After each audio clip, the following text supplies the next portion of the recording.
కర్కాటక రాశి. ఈ రాశి వారికి రోజు మధ్యమ స్థాయిగా చెప్పవచ్చును. ప్రయత్నాలు కొంత ఫలిస్తాయి. ముఖ్యమైన నిర్ణయాలు ముందుకు వెళ్తాయి. పిల్లల ద్వారా శుభవార్తను వింటారు. ఆర్థిక పరంగా కొంత కలిసి వస్తుంది. బంధువుల యొక్క సహకారం కూడా లభిస్తూ ఉంటుంది. కర్కాటక రాశివారు ఈరోజు అమ్మవారుకు మీ కులదేవతకు నమస్కరించి పసుపు కుంకుమ సమర్పించండి. మీకు మరింత కలిసి వస్తుంది. సింహరాశి.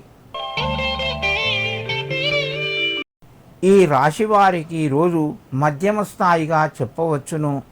ఇతరుల నుండి కొంత ఒత్తిడి పెరిగే అవకాశం ఉన్నది. ప్రయాణాలు కొనసాగుతాయి.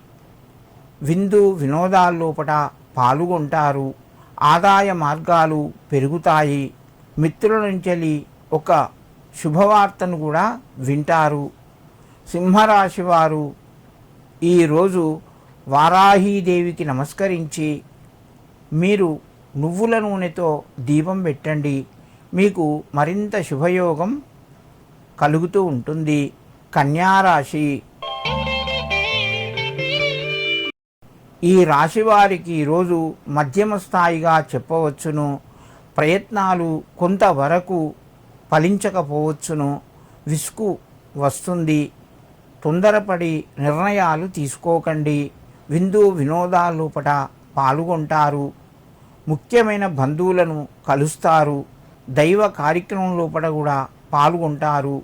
కన్యారాశి వారు ఈరోజు పోచమ్మ తల్లికి నమస్కరించి మీ పనులు ప్రారంభించండి. మీకు మరింత శుభయోగం కలుగుతూ ఉంటుంది.